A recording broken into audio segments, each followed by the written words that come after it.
ఇంకా ముఖ్యమైనటువంటి ఒక ఇంపార్టెంట్ అప్డేట్ ఉంది. ఇన్ని రోజులు యూపీఐ పేమెంట్స్ అనగానే మనం ఏమనుకున్నామంటే ఫోన్పేలు చేస్తే, గూగుల్ పేలు చేస్తే మనకు ఛార్జెస్ వేస్తారు, స్టార్టింగ్లో ఛార్జెస్ అని అన్నారు అని అనుకుని కొంత కంగారు పడ్డాం అందరం. వీళ్ళేంది దొంగలు ఫస్ట్ టైం అలవాటు చేసారు, తర్వాతనేమో మళ్ళీ ఛార్జెస్ అంటారు అని చెప్పి కొంచెం ఫీల్ అయినాం. కానీ ఒక్క ఎగ్జంప్షన్ ఇచ్చారు. ఇస్ అ మెయిన్ ఎగ్జంప్షన్ ఏంటంటే కస్టమర్లు, చిరు వ్యాపారులకు యూపీఐ ఉచితమే.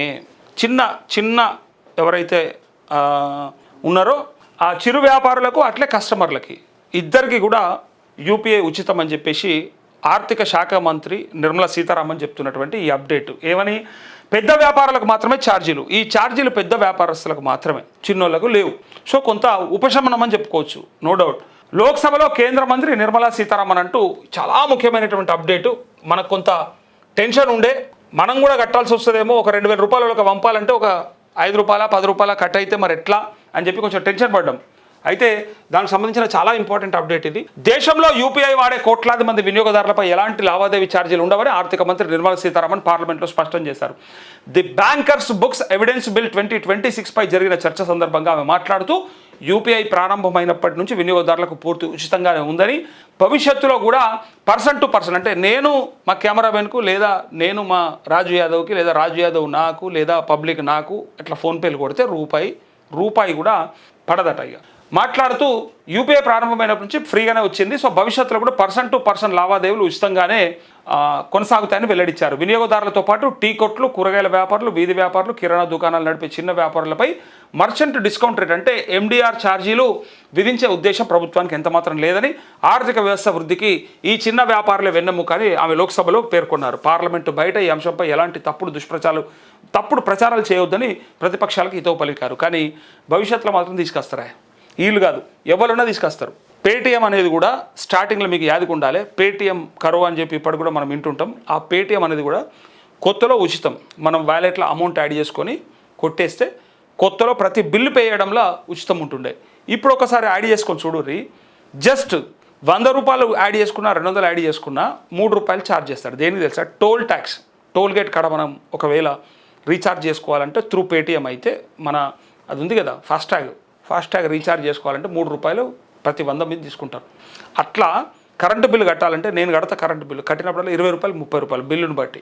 సో కొత్తలో ఫ్రీగా ఇచ్చి మనకు అలవాటు చేసి తర్వాత బ్రహ్మాండంగా ట్యాక్సులు వసూలు చేసినట్టు ఇప్పుడు ఆ 3 రూపాయల చొప్పున ఈ ఎన్ని కోట్ల బండ్లు ఉన్నాయి ఈ దేశంలో, ఆ కోట్లకు ఎన్ని ఫాస్టాగ్లు ఉన్నాయి, ఎన్ని ఫాస్టాగ్లలో ఎంతమంది రీఛార్జ్ చేసుకుంటున్నారు, వచ్చే అమౌంట్ ఎంత చూసుకోరు. ఇక పేటీఎం వాడు ఇన్నేళ్లలో ఫ్రీ ఇచ్చేది ఒక 4 రోజులలో సంపాదించేసుకుంటాడు.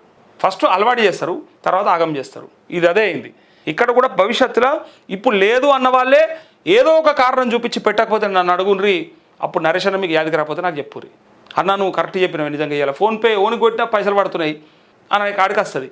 ప్లాస్టిక్ మనీ మనీ యూజ్ చేయొద్దు, మనం ప్లాస్టిక్ మనీ లేదా డిజిటల్ మనీకి కన్వర్ట్ అవుదామని చెప్పి ఇట్లా క్యాష్ ట్రాన్సాక్షన్స్ బంద్ చేసి ట్రాన్స్పరెన్సీ ఉండాలి అసలు ప్రజల మధ్య జరిగే ఇది కూడా ఏం తెలుసా, ఇది ఒక పెద్ద కుట్ర. ఈ దేశంలో జరుగుతున్నటువంటి లావాదేవీల లెక్కలు తెలుసుకోవడానికి వచ్చినటువంటి కథలు ఇవన్నీ కూడా. ప్రజల దగ్గర డబ్బు రూపైనా ఉంటే నోట్ల రూపంలో అట్లే కాయిన్స్ రూపంలో ఉంటే ఆ లెక్క ప్రభుత్వానికి తెలుస్తలేదు. ప్రజల దగ్గర ఉన్నటువంటి సొమ్ము లెక్క అర్థమైతలేదు. ఇప్పుడు ఏమైపోయింది, ప్రతి ఒక్కరు బ్యాంకులో అకౌంట్ తీసుకొని అకౌంట్లో అమౌంట్ వేసుకొని అక్కడి నుంచే త్రూ ఆన్లైనే చేస్తున్నారు. కాబట్టి ఎక్కడైనా యూపీఐ పేమెంట్లే జరుగుతున్నాయి కాబట్టి ఇప్పుడు లెక్కలు తెలుస్తున్నాయి, ఎవరికి ఎంత వస్తుంది ఎంత పోతుంది. ఒక గప్చుప్ అమ్ముకుంటోడికి ట్యాక్స్ పడ్డది, ఐటీ పడ్డది. ఎట్లా పడ్డది అంటే కోట్ల రూపాయల ఆదాయం వచ్చింది సంవత్సరానికి. సో ఆ లెక్క తెలుస్తుంది ఇప్పుడు ప్రభుత్వానికి. అది ఉద్దేశం యాక్చువల్గా. సరే కొంత బ్లాక్ మనీని లేకపోతే కొంత డూప్లికేట్ మనీని, దొంగ నోట్లని వాటిని కట్టడి చేయొచ్చు అనేది ఒక కోణం అయితే, రెండో కోణం అసలు ప్రజల దగ్గర ఎంత సొమ్ము ఉంది, ప్రజలు ఎంత వాడుతున్నారు. ఇప్పుడు బంగారం కూడా గంతే. మీరు ఒకసారి చూడండి, బంగారంని కూడా పెట్టుబడుల రూపంలోకి తీసుకొస్తామని చెప్తున్నటువంటి ప్రభుత్వ ఆలోచన ఏదైతే ఉందో, అసలు ఎన్ని టన్నుల బంగారం ఉన్నది, అసలు ఎన్ని క్వింటాల్లో ఎన్ని టన్నుల బంగారం ఉంది దేశంలో. కనీసం అందులో సగమన్న వస్తే అది ఎక్కడో చోట వాళ్ళకి ఆదాయం వస్తుందని చెప్తే తీస్తారు కదా. సో దానికోసం అన్న బయట పెడతారు కదా అనేది ఉంటుంది. అయితే భవిష్యత్తులో ఏ ప్రభుత్వాన్ని అడిగాలి, ఎన్డీఏ ఉండని, రేపు యూపీఏ ఉండని, రేపు ఇంకో కూటమి ఉండని, ఇంకో ఇండియా కూటమి ఉండని, ఇంకోళ్ళని ఉండని, థర్డ్ ఫ్రంటే రాని. కానీ ఇది మాత్రం తప్పది, ఇలా ఛార్జీలు లేవన్నోలే భవిష్యత్తులో ఛార్జీలు వేస్తారు. పెద్ద వ్యాపారులకే పరిమితం చేసినామని చెప్తున్నారు. ఇటీవల చేసిన payment and settlement system act 2007 సవరణలపై వస్తున్న సందేహాలను ఆర్థిక మంత్రిత్వ శాఖ నివృత్తి చేసింది. ఒకవేళ భవిష్యత్తులో లావాదేవీలపై నామమాత్ర ఎండిఆర్ రుసుమును ప్రవేశపెట్టినా అది సాధారణ తక్కువ విలువ లావాదేవీలకు వర్తించదని తెలిపింది. కేవలం నిర్దేశిత గరిష్ట పరిమితిని దాటిన లావాదేవీలు నిర్వహించే ఒక పరిమిత వర్గానికి చెందిన బడా వ్యాపారులపై మాత్రమే డెబిట్ లేదా క్రెడిట్ కార్డ్ ఎండిఆర్ కంటే చాలా తక్కువ ఉండే నామమాత్ర రుసుము వర్తిస్తుందని ఆర్థిక శాఖ స్పష్టం చేసింది. సామాన్యులు చేసే రోజువారీ డిజిటల్ చెల్లింపులన్నీ ఎప్పటిలాగే ఎటువంటి అదనపు భారం లేకుండా ఉచితంగానే సాగుతాయని ప్రభుత్వం భరోసా ఇచ్చింది. ఇప్పుడైతే ఇచ్చింది, భవిష్యత్తులో గ్యారంటీ లేదు. నేనేదో ఇప్పుడే ఇది దుష్ప్రచారం అవుతుంది, తప్పుడు ప్రచారం అవుతుంది అంటే నేనేం చేయలేను. కాకపోతే మాత్రం పరిస్థితి బట్టి చూస్తే భవిష్యత్తులో తప్పదు.